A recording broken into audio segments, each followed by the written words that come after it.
kchoi. Welcome back to my channel. I know it's been about a month since I've uploaded a video. There's been a lot going on at the beginning of this year, and maybe I'll do a separate update video on that. But for now, I wanted to do a follow-up of a video I uploaded a couple of months ago, which was 10 British words and phrases I've adopted. I thought of 10 more that I ended up actually using while I was living in England, and some of them I might still use now, but I just think it's so interesting to see the differences between British English and American English and seeing which of those British words and phrases actually stick. The first one is zebra crossing, or if I'm gonna use British pronunciation, I guess it would be zebra crossing. And this is just a type of crosswalk that exists in the UK. So something that's different is that in America, anywhere where a pedestrian can cross the street, I just call it crosswalk.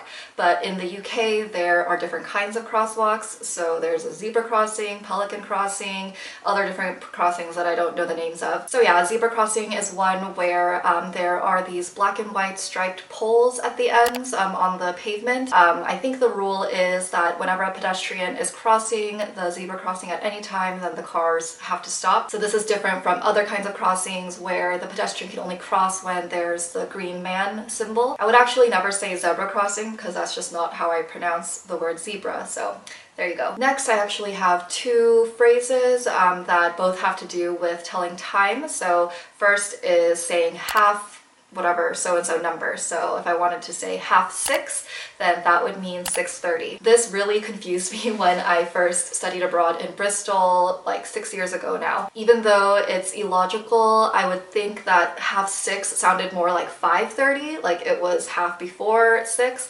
but it just means 6:30, so 6:30. And then another difference with telling time is I noticed that when you are saying that you need to be at a place by a certain time, then in British English you might say I need to get there for 8. Instead of saying I need to get there by 8. Let me know if you are British or if you live in the UK if that's how you would say that.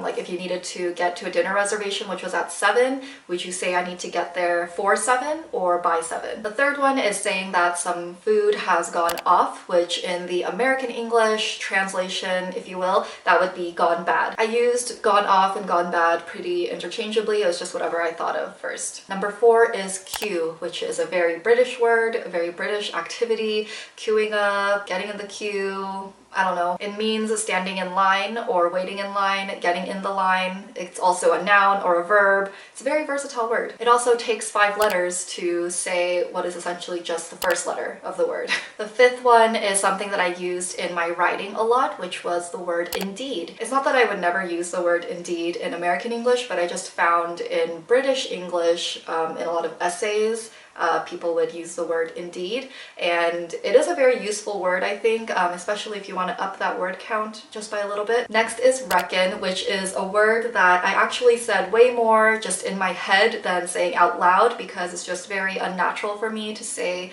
I reckon blah blah blah. Interestingly enough, I'm pretty sure saying reckon is common in the south of the US, but where I'm from on the West Coast, people don't really say it. But I heard it so often in England that I would think it in my head, but I just would never say it too often. It was similar to when I lived in the Bay Area when I went to college. I would think of the word hella a lot in my head, but never say it out loud because it's just not a SoCal thing to say. And if you don't know, reckon just means to think something, so I reckon they'll be 10 minutes late. Something like that. Numbers 7 and 8 are both articles of clothing, and first is trousers, which translates to pants. I very intentionally adopted the word trousers because in British English, pants means underwear, aka underpants. If I was specifically talking about jeans, I would call those jeans, but any other type of bottoms, I would call them trousers. And then number 8 is jumper, which is a sweater like what I'm wearing right now. And it's kind of confusing because in American English, a jumper can sometimes mean a romper,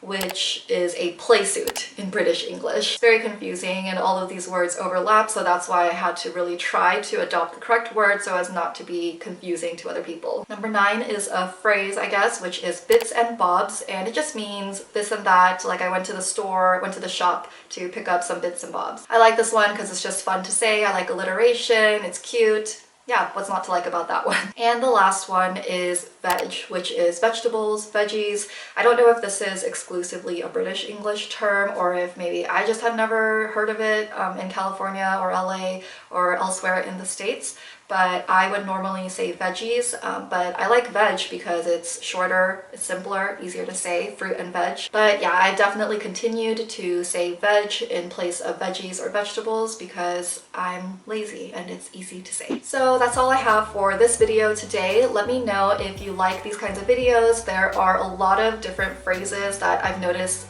differences in. Like, what?